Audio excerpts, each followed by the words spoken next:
Epstein's shadow: why Bill Gates pulled out of Modi's AI summit.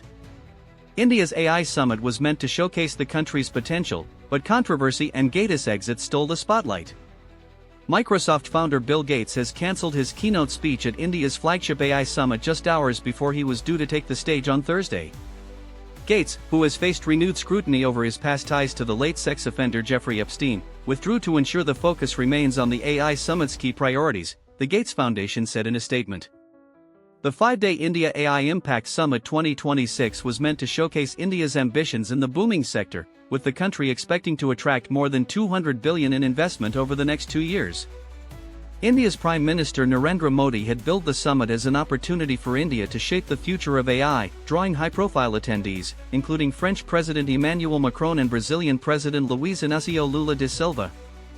Instead, it has been dogged by controversy, from Gates' abrupt exit to an incident in which an Indian university tried to pass off a Chinese-made robotic dog as its own innovation.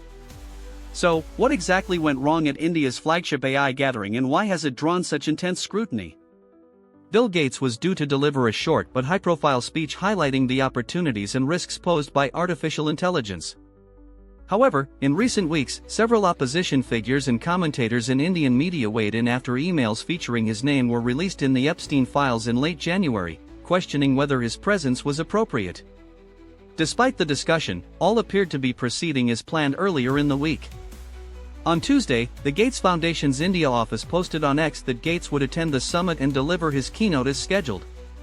Then, on Thursday, hours before the scheduled speech, it released a statement saying that after careful consideration, and to ensure the focus remains on the AI summit's key priorities, Mr. Gates will not be delivering his keynote address. It added that Ankur Vora, president of the Gates Foundation's Africa and India offices, would deliver the speech instead. Bill Gates was named in documents related to Epstein released in January by the U.S. Department of Justice. In a draft email included among the documents, Epstein alleged Gates had engaged in extramarital affairs and sought his help in procuring drugs to deal with consequences of sex with Russian girls. It was unclear whether Epstein actually sent the email, and Gates denies any wrongdoing. The Gates Foundation, in a statement to the New York Times, called the allegations absolutely absurd and completely false. Despite criticism and calls from opposition figures to explain the invitation to Gates, the Indian government has not directly addressed the controversy that culminated in Gates' withdrawal. While unnamed government sources told local media he would not attend the summit, officials stopped short of explaining why. Asked about Gates' participation, Information Technology Minister Ashwini Vaishnaw declined to give a clear answer to reporters, while Modi made no reference to the issue in his public remarks. The controversy surrounding Gates' planned participation comes close on the heels of a series of disclosures in the Epstein files that have forced the Modi government on the back foot. In one email to an unidentified individual he referred to only as Jay Burwai, Epstein referred to Modi's historic visit, the first by an Indian Prime Minister, to Israel in July 2017. Epstein wrote, "The Indian Prime Minister Modi took advice and danced and sang in Israel for the benefit of the US President. They had met a few weeks ago. It worked." Modi's visit to Israel and his subsequent embrace of the Benjamin Netanyahu government, with military, intelligence and other ties strengthened over the past decade, had already drawn criticism from the opposition Congress Party and others, who have accused him of reversing decades of Indian support for the Palestinian cause. India was the first non-Arab nation to recognize the Palestine Liberation Organization in 1974, and did not establish full diplomatic relations with Israel until 1992.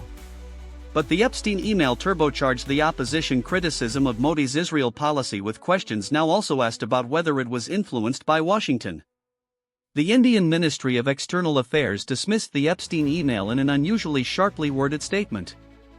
Beyond the fact of the Prime Minister's official visit to Israel in July 2017, the rest of the allusions in the email are little more than trashy ruminations by a convicted criminal, which deserve to be dismissed with the utmost contempt, spokesperson Ranveer Jaiswal said. But the Epstein cloud continues to hover over India. The files also show that India's current oil minister, Hardeep Singh Puri, exchanged dozens of emails with Epstein after he joined Modi's Bharatiya Janata Party in 2014. In many of them, Puri appears to be taking Epstein's help in getting U.S. investors, such as LinkedIn's Reid Hoffman, to visit India. In others, he appears to suggest that he had a fairly comfortable personal relationship with Epstein. Please let me know when you are back from your exotic island, Pori wrote in December 2014, for instance, asking to set up a meeting in which Pori could give Epstein some books to excite an interest in India. Pori, in a new conference, has claimed T.